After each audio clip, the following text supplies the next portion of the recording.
leaving young people on the dole and older people on welfare while so many businesses are short of staff is such a terrible waste.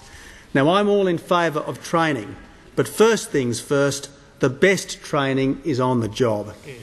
So on Noel Pearson's advice, the Coalition would pay a $6,000 relocation allowance to young unemployed people who move to a regional area for a job and who agree not to return to welfare within 6 months.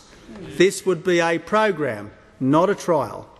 We'll pay $2,500 as a commitment bonus to long-term unemployed young people who take a job and keep it for a year, and a further $4,000 if they stay off welfare for a second year.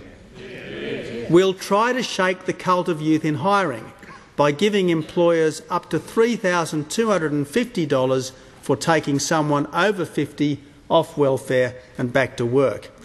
And as well, we'll give mothers real choice to be economic as well as social contributors with a fair income paid parental leave scheme that gives nearly all new mums 6 months with their babies at full pay.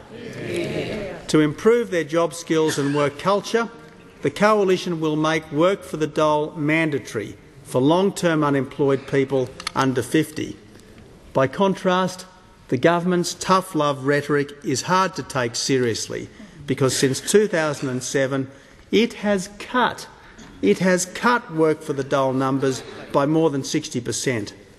So we'll take the advice of Labor's former National President Warren Mundine and stop dole payments for people under 30 in places where unskilled work is readily available. And we'll extend the government's mandatory family income management to all long-term unemployed people, not just those in the Northern Territory, because there shouldn't be one rule for some and a different rule for others.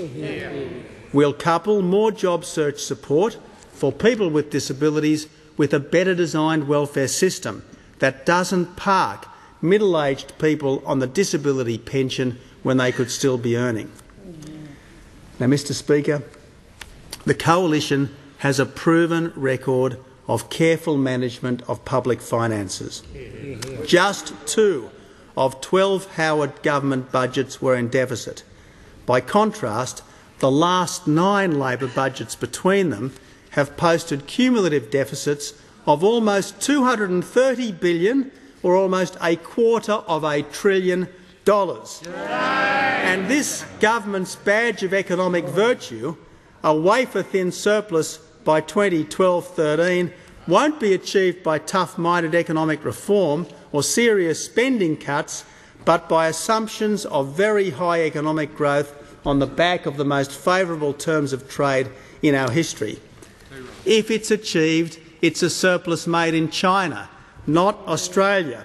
And let's not forget that this isn't an actual surplus, it's a predicted one from a government which has shown all the forecasting accuracy of Nostradamus. Now, Mr Speaker, as we did last year, the Coalition will announce a position on individual budget items when they come before the Parliament, not before, and we will announce a consolidated list of spending and savings measures in good time before the election.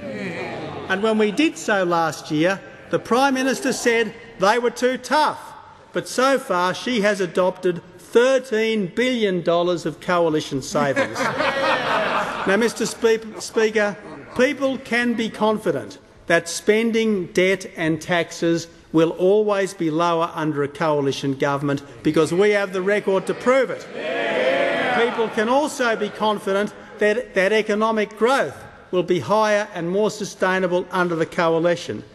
We have the record to prove that too, and we take the view that a successful business is serving its fellow Australians, not exploiting them. A strong economy is the essential precondition for effective government, so the Coalition is always looking for ways to help small business that are suffering in a patchwork economy, because that's where jobs are created and families get ahead. For small business people, less paperwork means higher profits, boosted sales and more time with the family. Even the current government paid lip service to this when it promised a one-in, one-out approach to regulation. But so far, Labor has introduced 220 new regulations for each one it has repealed. Under the Coalition, one in, one out will be a reality, not an aspiration. As well, a Coalition government would reduce the regulatory cost to business by at least $1 billion a year.